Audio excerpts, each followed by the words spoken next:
ओम नमः शिवाय। हर हर महादेव। जय शिव शंभू। भगवान भोलेनाथ आप सभी माताओं बहनों पर सदैव ही अपनी कृपा बनाए रखे। बहनों, देवों के देव महादेव बहुत ही भोले माने जाते हैं और इसलिए इनका एक नाम भोलेनाथ भी है। वैसे तो भगवान भोलेनाथ अपने भक्तों की क्षणिक मात्र की भक्ति से ही प्रसन्न हो जाते हैं और इसलिए उन्हें प्रसन्न करने के लिए किसी भी तरह के विशेष पूजन की आवश्यकता नहीं होती, परंतु कई भक्त शिव जी की विशेष कृपा पाने के लिए सोमवार का व्रत और पूजन करते हैं। बहनों, सोमवार के व्रत को लेकर मान्यता है कि इस व्रत को करने से भगवान शिव अपनी भक्तों की सभी मनोकामना बहुत ही जल्दी पूरी करते हैं। तो चलिए बहनों, माता पार्वती और भगवान भोलेनाथ के चरण कमलों का ध्यान करते हुए सुनते हैं सोमवार व्रत की बहुत ही सुंदर कथाएं। तो पहली कथा इस प्रकार शुरू होती है। बहुत समय पहले की बात है, एक नगर में एक निर्धन ब्राह्मण अपनी पत्नी के साथ रहता था। उस ब्राह्मण के घर की आर्थिक स्थिति बहुत दयनीय थी।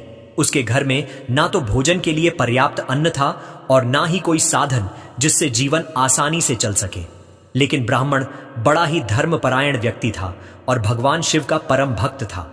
ब्राह्मण हर सोमवार को व्रत रखता और सच्चे मन से शिव जी की पूजा अर्चना किया करता था। उसका विश्वास था कि भगवान शिव उसकी भक्ति से प्रसन्न होकर एक दिन उसकी सभी परेशानियों का अंत करेंगे। हालांकि ब्राह्मण की पत्नी उसकी इस पूजा और व्रत से संतुष्ट नहीं रहती थी। वह अक्सर कहती, सिर्फ पूजा पाठ करने से पेट नहीं भरता, हमें अन्य कम करने चाहिए जिससे हम अधिक धन कमा ना सके। लेकिन ब्राह्मण हर बार उसे शांत करते हुए कहता, धन और साधन से अधिक महत्वपूर्ण है शिव जी की कृपा। शिव जी की आराधना से हमारी सभी समस्याएं अवश्य समाप्त होंगी, बस थोड़ा धैर्य रखो। ऐसा कहकर ब्राह्मण अपने पूजा पाठ में लग गया। इसी प्रकार से एक दिन ब्राह्मण रोज की तरह भोजन पकाने और बाजार में बेचने के लिए जंगल में लकड़ियां काटने गया। जब ब्राह्मण लकड़ी काट रहा था तो उसे जंगल में एक बूढ़ा साधु मिला जो बहुत ही तेजस्वी और दिव्य प्रतीत हो रहा था। साधु ने ब्राह्मण को देखकर कहा, वत्स, तुम्हारे चेहरे पर चिंता की रेखाएं क्यों हैं? क्या बात है? ब्राह्मण ने दुखी होते हुए अपनी गरीबी और अपने जीवन की कठिनाइयों का वर्णन किया। साधु ने मुस्कुराते हुए कहा, तुम्हारी समस्याओं का समाधान तुम्हारे विश्वास में ही छिपा है। तुम भगवान शिव की आराधना करो और सच्चे मन से शिव जी के सोमवार व्रत का पालन करो। शिव जी अत्यंत कृपालु हैं। यदि तुम्हारी भक्ति सच्ची है तो वे अवश्य ही तुम्हारी मदद करेंगे। साधु की बातें सुनकर ब्राह्मण का विश्वास और दृढ़ हो गया। वह घर लौटकर अपनी पत्नी को साधु की बातों के बारे में बताता है और दोनों ब्राह्मण ब्रह्माणी ने निश्चय किया कि वे पूरी श्रद्धा और विश्वास के साथ प्रत्येक सोमवार का व्रत करेंगे। हर सोमवार को ब्राह्मण और उसकी पत्नी उपवास रखते, शिव जी का अभिषेक करते और पूरी निष्ठा से उनकी पूजा अर्चना किया करते थे। कुछ ही समय में उनके जीवन में परिवर्तन आने लगा। अब तो ब्राह्मण को लकड़ी बेचने पर पहले से अधिक धन मिलने लगा। एक दिन जब वह अपने घर के आंगन में बैठा पूजा कर रहा था तो अचानक उसे ऐसा प्रतीत हुआ कि जमीन में कुछ दबा हुआ है। जब उसने खोदकर देखा तो वहां एक घड़ा सोना और गहनों से लबालब भरा हुआ था। यह देखकर ब्राह्मण और उसकी पत्नी की खुशी का ठिकाना न रहा। अब तो उनकी गरीबी समाप्त हो गई। उनकी भक्ति और श्रद्धा ने उन्हें भगवान शिव की कृपा का पात्र बना दिया था। ब्राह्मण ने सारा श्रेय भगवान शिव को दिया और कहा, यह सब शिव जी की कृपा है। अगर हम सच्चे मन से उनकी आराधना करें तो वह हर कष्ट हर लेते हैं। मित्रों, यह कथा हमें सिखाती है कि सच्चे मन, श्रद्धा और धैर्य के साथ भगवान शिव की पूजा करने से जीवन की सभी कठिनाइयां समाप्त हो सकती हैं। शिव जी अपने भक्तों की सच्ची पुकार अवश्य सुनते हैं और उन्हें सुख समृद्धि का वरदान देते हैं। शिव जी में सोमवार व्रत का महत्व इसी में निहित है कि यह व्यक्ति को न केवल आंतरिक बल देता है बल्कि उसके जीवन में सकारात्मक परिवर्तन भी लाता है। पहली कथा समाप्त हुई। बोलिए बहनों, हर हर महादेव। अब चलिए बहनों, सुनते हैं दूसरी कथा। एक समय की बात है, इस भूमंडल पर एक अत्यंत प्रसिद्ध राजा चंद्रहास द्वारा पालित कांतिका नाम की एक नगरी थी। वहां पर धनेश्वर नाम का एक साहूकार और उसकी स्त्री रूपवती रहा करते थे। साहूकार का व्यापार दूर दूर तक फैला हुआ था और नगर के सभी लोग उस व्यापारी का बहुत ही सम्मान किया करते थे। साहूकार तथा उसकी पत्नी दोनों ही उस नगरी में सभी से बड़े प्रेम और आदर के साथ व्यवहार करते थे। उनके घर में धन, धान्य आदि की कोई कमी नहीं थी, लेकिन उनको एक बड़ा दुख था कि उनकी कोई संतान नहीं थी और इस कष्ट से वे दोनों अत्यंत दुखी रहते थे। एक दिन एक महान तपस्वी योगी उस नगरी में आया। वह योगी उस ब्राह्मण के घर को छोड़कर अन्य सब घरों से भिक्षा लाकर भोजन किया करता था, लेकिन रूपवती से वह भिक्षा नहीं लिया करता था। एक समय वह किसी अन्य घर से भिक्षा लेकर गंगा किनारे जाकर भिक्षा को प्रेम पूर्वक खा रहा था। तभी धनेश्वर ने योगी को देखा और अपनी भिक्षा के अनादर से दुखी होकर योगी से बोला, महात्मन, आप सब घरों से भिक्षा लेते हैं, परंतु मेरे घर की भिक्षा कभी भी नहीं लेते। इसका कारण क्या है? योगी ने कहा कि निसंतान के घर की भीख पतितों के अन्न के तुल्य होती है, और जो पतितों का अन्न खाता है वह भी पतित हो जाता है। क्योंकि तुम निसंतान हो, अतः पतित हो जाने के भय से मैं तुम्हारे घर की भिक्षा नहीं लेता हूं। धनेश्वर यह बात सुनकर अपने मन में बहुत दुखी हुआ और हाथ जोड़कर योगी के पैरों पर गिर पड़ा तथा दुखी भाव से कहने लगा, हे महाराज, यदि ऐसा है तो आप मुझको पुत्र प्राप्ति का उपाय बताइए। आप सर्वज्ञ हैं, मुझ पर अवश्य ही यह कृपा कीजिए। धन की मेरे घर में कोई कमी नहीं, परंतु मैं पुत्र न होने के कारण अत्यंत दुखी हूं। आप मेरे इस दुख का हरण करें। यह सुनकर योगी कहने लगे, हे ब्राह्मण, तुम चंडी देवी की आराधना करो, ऐसा करने से तुम्हें पुत्र रत्न की प्राप्ति होगी। साहूकार ने घर आकर अपनी स्त्री से सब वृत्तांत कहा और स्वयं तप के निमित्त वन में चला गया। वन में जाकर उसने चंडी देवी की उपासना की और घोर उपवास किया। चंडी देवी ने 16वें दिन उसको स्वप्न में दर्शन दिया और कहा, हे धनेश्वर, मैं तेरी भक्ति भाव से अत्यंत प्रसन्न हूं। तुझे शीघ्र ही पुत्र रत्न प्राप्त होगा, लेकिन वह 16 वर्ष की आयु में ही मृत्यु को प्राप्त हो जाएगा। परंतु यदि तुम दोनों पति पत्नी 32 पूर्णमासियों का व्रत विधि पूर्वक करोगे तो वह दीर्घायु होगा। जितनी तुम्हारी सामर्थ्य हो उतने आटे के दिए बनाकर शिव जी का पूजन करना और पूर्णमासी का व्रत रखना। प्रातःकाल होने पर इस स्थान के समीप ही तुम्हें एक आम का वृक्ष दिखाई देगा। उस पर चढ़कर एक फल तोड़कर शीघ्र अपने घर चले जाना और अपनी स्त्री से सब वृत्तांत कहना। जब वह श्री शंकर जी का ध्यान करके उस फल को खा लेगी, तब भगवान शंकर की कृपा से वह गर्भवती हो जाएगी। जब वह ब्राह्मण प्रातःकाल उठा तो उसने उस स्थान के पास ही एक आम का वृक्ष देखा जिस पर एक आम का फल लगा हुआ था। उस ब्राह्मण ने उस आम के वृक्ष पर चढ़कर उस फल को तोड़ने का प्रयत्न किया, परंतु कई बार प्रयत्न करने पर भी वह वृक्ष पर न चढ़ पाया।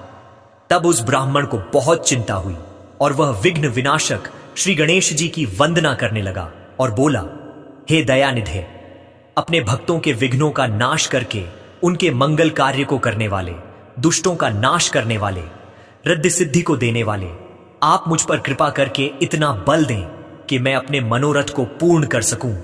इस प्रकार गणेश जी की प्रार्थना करने पर उनकी कृपा से धनेश्वर वृक्ष पर चढ़ गया और उसने एक अति सुंदर आम का फल देखा। उसने विचार किया कि जो वरदान से फल मिला था वह यह है और कोई फल दिखाई नहीं देता। उस धनेश्वर ब्राह्मण ने जल्दी से उस फल को तोड़कर अपनी स्त्री को लाकर दिया और उसकी स्त्री ने अपने पति के कथनानुसार उस फल को खा लिया। इसके पश्चात वह गर्भवती हो गई। देवी जी की असीम कृपा से उसे एक अत्यंत सुंदर पुत्र की प्राप्ति हुई, जिसका नाम उन्होंने देवीदास रखा। माता पिता के हर्ष और शोक के साथ वह बालक शुक्ल पक्ष के चंद्रमा की भांति बढ़ने लगा। भवानी की कृपा से वह बालक बहुत ही सुंदर, सुशील और पढ़ने में बहुत ही निपुण हो गया। चंडी देवी की आज्ञानुसार उसके माता पिता ने 32 पूर्णमासी का व्रत रखना प्रारंभ कर दिया था, जिससे उसका पुत्र दीर्घायु हो जाए। 16वां वर्ष लगते ही देवीदास के माता पिता को बड़ी चिंता हो गई कि कहीं उनके पुत्र की इस वर्ष मृत्यु न हो जाए। इसलिए उन्होंने अपने मन में विचार किया कि यदि यह दुर्घटना उनके सामने हो गई तो वे कैसे सहन कर सकेंगे। उन्होंने देवीदास के मामा को बुलाया और कहा कि हमारी इच्छा है कि देवीदास 1 वर्ष तक काशी में जाकर विद्याध्ययन करे और हम उसको अकेला भी नहीं छोड़ना चाहते, इसलिए साथ में तुम चले जाओ और 1 वर्ष के पश्चात इसको वापस लौटा लाना। सब प्रबंध करके उसके माता पिता ने काशी जाने के लिए देवीदास को एक घोड़े पर बैठाकर उसके मामा को उसके साथ विदा कर दिया। धनेश्वर ने अपनी पत्नी के साथ अपने पुत्र की मंगल कामना तथा दीर्घायु के लिए भगवती दुर्गा की आराधना और पूर्णमासियों का व्रत करना आरंभ कर दिया। इस प्रकार उन्होंने 32 पूर्णमासी का व्रत पूरा किया। कुछ समय पश्चात एक दिन वह दोनों मामा और भांजा मार्ग में रात्रि बिताने के लिए किसी ग्राम में ठहरे हुए थे। उस दिन उस गांव में एक ब्राह्मण की अत्यंत सुंदरी, सुशीला, विदुषी और गुणवती कन्या का विवाह होने वाला था। जिस धर्मशाला के अंदर वर और उसकी बारात ठहरी हुई थी, उसी धर्मशाला में देवीदास और उसके मामा भी ठहरे हुए थे। संयोगवश कन्या को तेल आदि चढ़ाकर मंडप आदि का कृत्य किया जा रहा था, लेकिन लग्न के समय वर को धनुर्वात मतलब एक वायु रोग, जिसमें शरीर धनुष की तरह झुककर टेढ़ा हो जाता है, हो गया। इस कारण वर के पिता ने अपने कुटुंबियों से परामर्श करके निश्चय किया कि यह देवीदास मेरे पुत्र जैसा ही सुंदर है, मैं इसके साथ ही लग्न करा देता हूं और बाद में विवाह के अन्य कार्य मेरे लड़के के साथ हो जाएंगे। ऐसा सोचकर उन्होंने देवीदास के मामा से जाकर बोला कि तुम थोड़ी देर के लिए अपने भांजे को हमें दे दो, जिससे विवाह के लग्न के सारे कृत्य सुचारू रूप से हो सके। तब उसका मामा कहने लगा कि जो कुछ भी कन्यादान के समय वर को मिले वह सब हमें दे दिया जाए, तो मेरा भांजा इस बारात का दूल्हा बन जाएगा। यह बात वर के पिता ने स्वीकार कर ली और उसने अपने भांजे को वर बनने के लिए भेज दिया और उसके साथ सब विवाह कार्य रात्रि में विधिपूर्वक संपन्न हो गया। तो पत्नी के साथ वह भोजन न कर सका और अपने मन में सोचने लगा कि न जाने यह कैसी स्त्री होगी। वह एकांत में इसी सोच में पडीडीडीएच गया तथा उसकी आंखों में आंसू आ गए। तब वधू ने पूछा कि क्या बात है, आप इतने उदासीन व दुखी क्यों हो रहे हैं? तब उसने सब बातें जो वर के पिता व उसके मामा में हुई थीं उसको बतला दी। तब कन्या कहने लगी कि यह ब्रह्म विवाह के विपरीत कैसे हो सकता है? देव, ब्राह्मण और अग्नि के सामने मैंने आपको ही अपना पति बनाया है, इसलिए आप ही मेरे पति हैं। मैं आपकी ही पत्नी रहूंगी, किसी अन्य की कदापि नहीं। तब देवीदास ने कहा, ऐसा मत करिए, क्योंकि मेरी आयु बहुत कम है। मेरे पश्चात आपकी क्या गति होगी, इन बातों को अच्छी तरह विचार लो। परंतु वह दृढ़ विचार वाली स्त्री थी, बोली कि जो आपकी गति होगी वही मेरी गति होगी। हे स्वामी, आप उठिए और भोजन करिए, आप निश्चय ही भूखे होंगे। इसके बाद देवीदास और उसकी पत्नी दोनों ने भोजन किया तथा शेष रात्रि वे सोते रहे। प्रातःकाल देवीदास ने अपनी पत्नी को 3 नगों से जड़ी हुई एक अंगूठी दी, एक रूमाल दिया और बोला, हे प्रिय, इसे लो और संकेत समझकर स्थिर चित्त हो जाओ।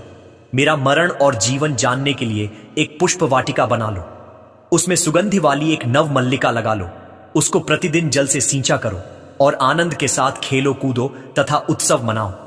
जिस समय और जिस दिन मेरा प्राणांत होगा ये फूल सूख जाएंगे, और जब ये फिर हरे हो जाएं तो जान लेना कि मैं जीवित हूं।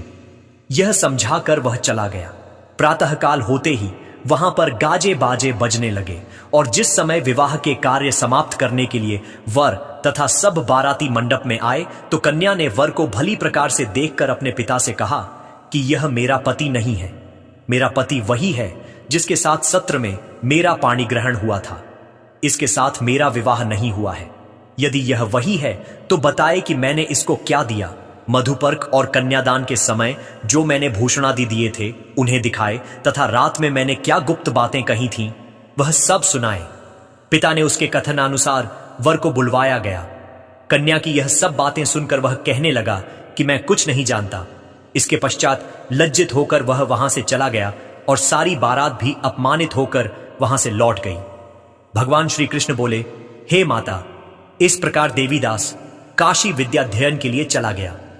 जब कुछ समय बीत गया तो काल से प्रेरित होकर एक सर्प रात्रि के समय उसको डसने के लिए वहां पर आया। उस विषधर के प्रभाव से उसके शयन का स्थान चारों ओर से विष से विषैला हो गया, परंतु व्रत के प्रभाव से उसको काट न पाया, क्योंकि पहले ही उसकी माता ने 32 पूर्णिमा का व्रत कर रखा था। इसके बाद मध्याह्न के समय स्वयं काल वहां पर आया और उसके शरीर से उसके प्राणों को निकालने का प्रयत्न करने लगा, जिससे वह मूर्छित होकर पृथ्वी पर गिर पड़ा। भगवान की कृपा से उसी समय पार्वती जी के साथ भगवान शंकर वहां पर आ गए। उसको मूर्छित दशा में देखकर पार्वती जी ने भगवान शंकर से प्रार्थना की कि हे प्रभु, इस बालक की माता ने पहले 32 पूर्णिमा का व्रत किया था, जिसके प्रभाव से हे भगवान आप इसको प्राण दान दें। भवानी के कहने पर भक्त वत्सल भगवान शिव ने उसको प्राण दान दे दिया।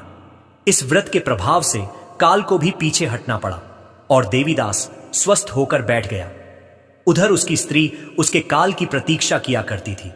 जब उसने देखा कि उस पुष्प वाटिका में पत्र पुष्प कुछ भी नहीं रहे तो उसको अत्यंत आश्चर्य हुआ, और जब वह वैसे ही हरी भरी हो गई तो वह जान गई कि वह जीवित हो गए हैं। यह देखकर वह बहुत प्रसन्न मन से अपने पिता के कहने लगी कि पिताजी, मेरे पति जीवित हैं, आप उनको ढूंढना शुरू करें। जब 16वां वर्ष व्यतीत हो गया तो देवीदास भी अपने मामा के साथ काशी से चल दिया। इधर उसके ससुर उसे ढूंढने के लिए अपने घर से जाने वाले ही थे कि वह दोनों मामा भांजा वहां पर आ गए। देवीदास को आता देखकर उसका ससुर बड़ी प्रसन्नता के साथ अपने घर में ले आया। उस समय नगर के निवासी भी वहां इकट्ठे हो गए और सबने निश्चय किया कि अवश्य ही इसी बालक के साथ इस कन्या का विवाह हुआ था। उस बालक को जब कन्या ने देखा तो पहचान लिया और कहा कि यह तो वही है जो संकेत करके गया था। तदुपरांत सभी कहने लगे कि भला हुआ जो यह आ गया, और सब नगरवासियों ने आनंद मनाया। देवीदास इसके बाद अपनी पत्नी और मामा को लेकर वहां से अपने माता पिता के पास आने को चल दिया। उसके ससुर ने भी उसे बहुत सारा धन और दहेज दिया। इधर साहूकार और उसकी पत्नी भूखे प्यासे रहकर बेटे की प्रतीक्षा कर रहे थे। उन्होंने प्रण कर रखा था कि यदि उन्हें अपने बेटे की मृत्यु का समाचार मिला तो वह भी प्राण त्याग देंगे। उसी रात को भगवान शिव ने साहूकार के स्वप्न में आकर कहा कि साहूकार, मैंने तेरी भक्ति और सच्ची श्रद्धा से प्रसन्न होकर तेरे पुत्र को लंबी आयु प्रदान की है, इसलिए अब तू निश्चिंत हो जा। सुबह जब साहूकार का पुत्र अपने घर की तरफ चल रहा था तो उसके माता पिता को लोगों ने खबर कर दी और कहा कि तुम्हारा पुत्र देवीदास अपनी पत्नी और मामा के साथ आ रहा है। ऐसा समाचार सुनकर पहले तो उन्हें विश्वास नहीं हुआ, लेकिन जब देवीदास आया और उसने अपने माता पिता के पैर छुए तो देवीदास के माता पिता ने उनका स्वागत किया, आरती उतारी और दोनों को अपने सीने से लगा लिया। दोनों के आने की खुशी में धनेश्वर ने बहुत सारा धन, दान, दक्षिणा आदि ब्राह्मणों को दी। इसी प्रकार जो कोई भक्त भगवान भोलेनाथ को सच्चे मन से पूजा अर्चना करता है और सावन सोमवार व्रत करता है तो भगवान भोलेनाथ की कृपा से उसके सभी दुख दूर होते हैं और सभी मनोकामनाएं पूर्ण होती हैं और उसका सदा ही कल्याण होता है। तो बोलिए बहनों, हर हर महादेव, जय शिव शंभू, जय भोलेनाथ।